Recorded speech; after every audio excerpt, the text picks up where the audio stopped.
Prepare for a rude awakening. Prepare para um rude despertar. Mais rude em Israel. Essa é a parte 2 de Vivemos no Universo de Deus. Episódio 6.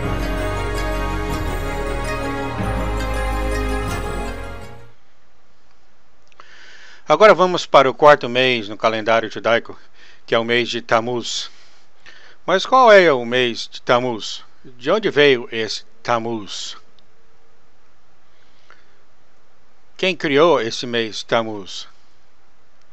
Porque vemos em Ezequiel 8 de como Deus está levando Ezequiel para a saída do fundo do templo. Por revelação, e quando Deus leva Ezequiel para as paredes até o fundo do templo, Deus está querendo que Ezequiel veja cada vez com mais detalhe o que está acontecendo. Deus leva ele ao templo e cada vez mais mostra o que está acontecendo no templo, e é uma abominação para Deus. Aí Deus leva ele para mostrar ainda mais abominação, e Deus mostra para ele as mulheres chorando por Tammuz. Mulheres chorando por Tammuz. Agora, quem é Tammuz? Tammuz é o filho de Samarimas, que é a mulher de Nimrod. Nimrod foi um homem que construiu a Torre de Babel. De acordo com o ensino babilônico pagão do deus Sol, Nimrod foi ele que, quando ele morreu, ele subiu ao céu e ele literalmente se tornou o Sol. Ele se tornou o Sol do filho de Deus babilônico. E do mesmo jeito, depois de muito tempo, ela se engravidou. E a sua viúva se tornou grávida dessa forma. Mas de qual forma você acha que ela se engravidou? Ela disse que ela se engravidou dos raios solares do Sol, que veio nela e fez ela grávida. E ela vai dar à luz a um filho de Deus chamado Tammuz. E o aniversário desse Tammuz vai ser dezembro, dia 25. Agora, isso não dá nenhuma nova notícia aos israelitas, porque lembra que estávamos lá no Egito e vimos o deus do sol egípcio, Ra, o nome dele, que nasceu no dia 25 de dezembro. Todos os adoradores do deus sol se originaram na Babilônia. Quando fomos levados presos para a Babilônia, aprendemos que o deus sol babilônico também nasceu no dia 25 de dezembro. Todos tinham esse conhecimento. E é claro, muitos anos mais tarde, quando Antíoco entrou e conquistou Jerusalém, ele assou um pouco no altar de bronze e depois criou uma estátua de Zeus, o deus do sol grego, no templo do aniversário de Zeus, dia 25 de dezembro. Muitos anos mais tarde, os romanos tiveram o hábito de crucificar os judeus, torturando eles até a morte, na cruz de Mitra. Mitra era o deus do sol romano. E você pode ver isso na Enciclopédia Britânica e ver que o aniversário de Mitra é 25 de dezembro.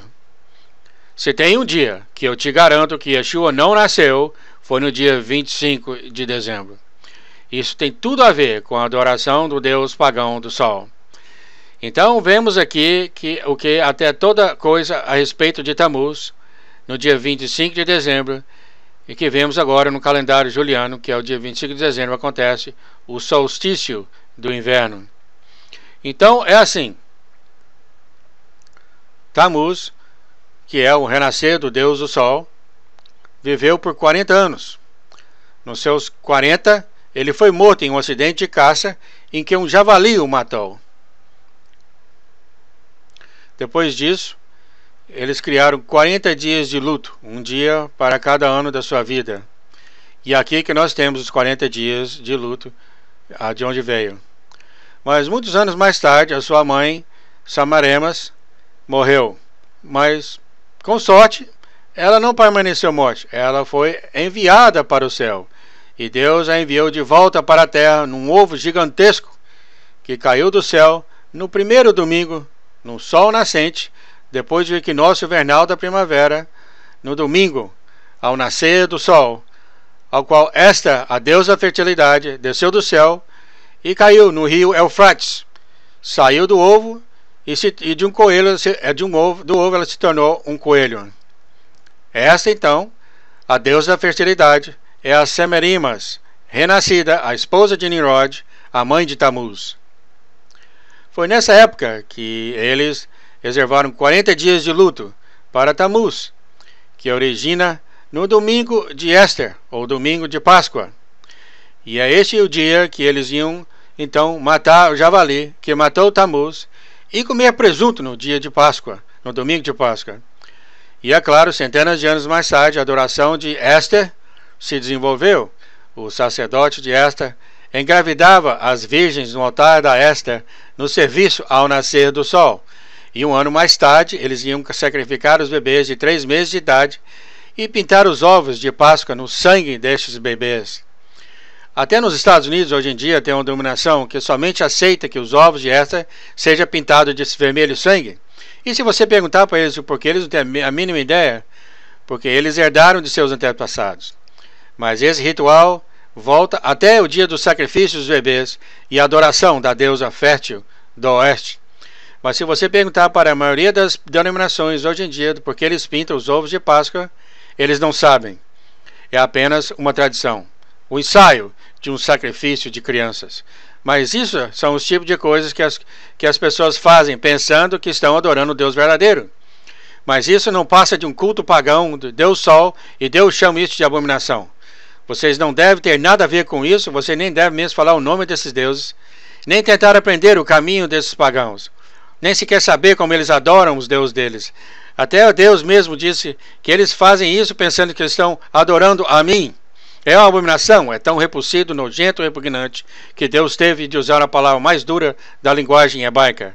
E mesmo assim eu escuto as pessoas dizer, isso não significa nada para mim. Bom, de novo, não interessa o que você pensa, interessa o que Deus pensa. Nós vivemos o Deus verdadeiro, nós fazemos o que Ele fala, nós amamos o nosso Deus, nós guardamos seus mandamentos e não jogamos outros deuses na sua cara. Então é isso. Este é o mês de Tamuz, como vocês verem aqui. Vamos olhar para o 7º mês, o mês de Etanim, e como é chamado de Teshri em seus calendários judaicos.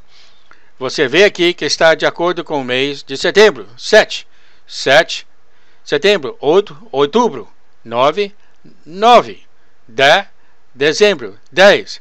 Esses 4 meses voltam para a contagem originais dos meses do calendário de Deus. Entretanto, janeiro vem de Janus, que é um deus de 2 cabeças do Império Romano. E aí vai até agosto, que vem de César Augusto, o deus do Império Romano. Então, até mesmo no calendário pagão, temos um pouco de recordação do calendário do tempo de Deus. Foi 1 ano e meio atrás que eu disse e escrevi que no ano 2000 não tem validade nenhuma, que não tem nada a ver. Dia 31 de dezembro, à meia-noite, não começa um dia, não começa uma semana, não começa um mês, não começa um ano, não começa um milênio. Até mesmo no calendário pagão, o milênio só começa no dia 2001. Tudo o que poderia acontecer é um problema de código de computador de 2 dígitos. Não tinha nada a ver com profecia a ser cumprida ou algo no calendário profético de Deus. E tinha pessoas por aí dizendo que o Messias iria retornar no dia 1º de janeiro. Ou à meia-noite. Que coisa ridícula! E depois ouvimos 88 razões do porquê o Messias iria retornar no dia 8 de outubro de 1988. E depois disso mudamos para 93 razões. Todas essas coisas, porque somos ignorantes do tempo de Deus e do tempo determinado, os moadins de Deus, nós não conhecemos, em Levítico 23, 4. Nós não devemos ser ignorantes das coisas, e nós nunca vamos saber do dia e da hora quando as coisas acontecem. Nós não podemos saber do tempo e das estações de Deus, deixou para a gente saber e restaurar o calendário do cálculo do tempo de Deus.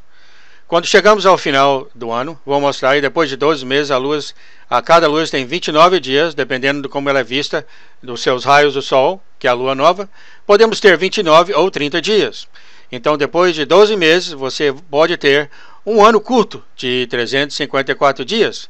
Você pode ver a facilidade do calendário solar e o calendário lunar ficarem sem sincronia. E dessa forma sabemos que tem 365 dias e um trimestre no ciclo solar. Então Deus nos deu uma maneira de ajustar essas coisas.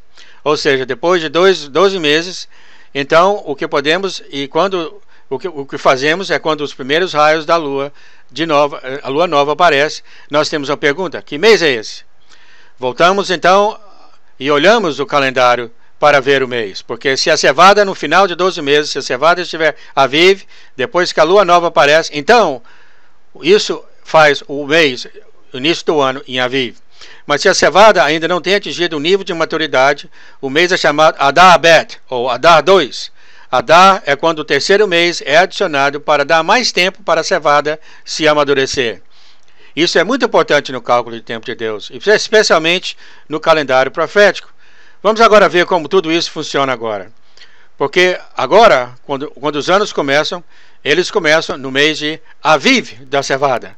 E no calendário vemos que Adar é o mês 12 do ano lunar. Os dias do mês da lua são 29 dias e meio. Então, um ano lunar pode ser um pouco mais de 354 anos. O ano solar tem 365 dias. Você tem que sincronizar o calendário anual lunar e solar para que a Páscoa caia na primavera todo ano, no mês de Aviv de cada ano. Então, no calendário bíblico adicionamos o 13º mês periodicamente para permitir o amadurecimento da colheita da cevada na terra de Israel. E de lá é que todo o tempo é calculado de Jerusalém. Agora, no aparecimento da lua nova, depois do mês de Adar, a cevada tem que estar Aviv para que o mês seja declarado mês de Aviv. Senão, é declarado Adar Bet. No ano passado, em 1999, na primavera, Adar Bet, o terceiro mês foi adicionado ao calendário. Os judeus caraites acharam a cevada em Israel que não estava em Aviv, então Adar Bet foi proclamado. No calendário rabino moderno, o calendário judaico calculou Adar Bet como 7 vezes a cada 19 anos, independentemente da cevada na terra de Israel. O cálculo foi calculado em prática em um período de tempo quando não vivíamos na terra de Israel. Havia uma razão do porquê isso foi feito. Mas quando estávamos vivendo fora da terra, não podíamos calcular o templo de Deus. No ano passado, o calendário judaico estava um mês na frente do calendário de Deus. E foi no último outono que o calendário foi corrigido. Por 2000 anos, o calendário bíblico estava em desordem. Quando Israel foi expulso da terra pelos romanos, se tornou problemático manter o calendário correto. Era difícil para um povo que estava espalhado por 3 continentes para determinar o mês do Aviv, da cevada da terra de Israel. O povo judaico então criou um calendário baseado em cálculos que aproximava do mês de Aviv para determinar quando as festas de Deus eram celebradas. Mas esse calendário foi baseado somente por cálculos. O calendário romano, que foi dedicado a Deus do Sol dos romanos Mitra, que nasceu no dia 25 de dezembro, foi apresentado aos não-judeus que eram completamente ignorantes do calendário do templo do Criador. O imperador romano Constantino tirou tudo a origem judaica ou bíblica da sua igreja autorizada pelo seu governo e substituiu tudo com os rituais e celebrações de adoração do Deus Sol babilônico. O mundo antigo afundou dentro da Era das Trevas, quando a ignorância e superstição religiosa reinou durante mais de 1 milênio. O calendário bíblico aparentemente se perdeu na antiguidade. Entretanto, desde que Israel se tornou uma nação novamente em 1948, tem havido um renascimento do cálculo do tempo de Deus na terra de Israel. Como comunicação global e instantânea, agora é possível ter alertas para o início bíblico do mês e do ano. Nós não somos mais ignorantes do calendário do tempo de Deus, dos tempos determinados, dos dias e dos anos. A não ser que continuamos a viver em ignorância.